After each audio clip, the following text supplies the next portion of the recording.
You know, we have conversations all day, every day. But how often do we walk away feeling like we truly got our point across? Well, in this explainer, we're going to build a communication toolkit. And by the end, you'll have the exact phrases you need to share your opinion with way more clarity and confidence. Have you ever been there? You're in a meeting, or maybe just chatting with a friend, and the perfect comeback, the perfect point is right there on the tip of your tongue, but you just can't find the right words. Or maybe you just stay quiet, words you won't say it right. It's so frustrating, but it's a feeling we all know. And today, we're going to fix it. So here's the good news. Having a really productive conversation isn't some kind of mysterious art form.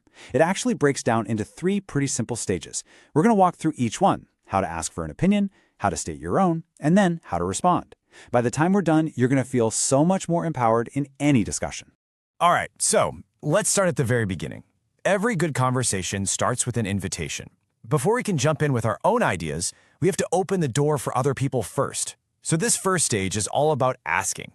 It's about creating that space for someone else to share what they think. Now, what's so cool here is the range you have to work with. You've got your more formal options like, "What is your opinion on?" which is perfect for a business meeting. And then you get into the more casual conversational phrases like, "What's your take on this?" Or, and this is a personal favorite, "What do you reckon?" The real skill is just picking the phrase that feels right for the situation and for who you're talking to.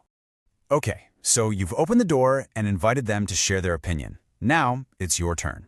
The second stage is all about saying what you think and saying it clearly, because how you phrase your opinion can totally change the way people hear it. Let's take a look at some examples. And this just shows you the power of choosing your words carefully. On one side, you have phrases like, "I strongly believe that." I mean, that comes across with a ton of confidence, right? It says, "I've thought this through and this is where I stand." Then on the other side, you've got softer approaches like, "It seems to me that," or "I may be wrong, but." These are more like an invitation for discussion. They signal that you're open to hearing other ideas. And neither one is better than the other, they're just different tools for different moments. And of course, there are plenty more ways to round out your toolkit. In my opinion, is just a timeless classic. It's direct, it's clear. From my point of view is a really great way to gently emphasize that, hey, this is just your perspective. And I suppose that is a more casual way to just kind of put an idea out on the table and see what sticks. All right, so we've asked for an opinion and we've stated our own. We've now arrived at the last and maybe the most critical stage of all: how to respond. Your reaction is that pivot point where a conversation can either slam shut or really take off. And it's all about how you choose to agree or disagree. Let's start with the fundamentals. For agreeing, something like, "I completely agree" is just so clear and positive. For disagreeing, a phrase like, "I'm afraid I don't agree" is polite but still really firm. But here's the thing. Within both of these, there is a whole spectrum of ways to say it. See, agreement isn't just a simple yes or no. You can go all in with, "I couldn't agree more." You can validate someone's idea by saying, "That's a very good point." You can show you're only partially on board, or you can simply acknowledge where they're coming from with, "I see your point." And that one is so powerful because it proves you're listening even if you don't end up on the same side. And just like agreeing, disagreeing has all these different shades. And the trick is just choosing the right one. You can be really gentle with, "I'm not sure I agree with you."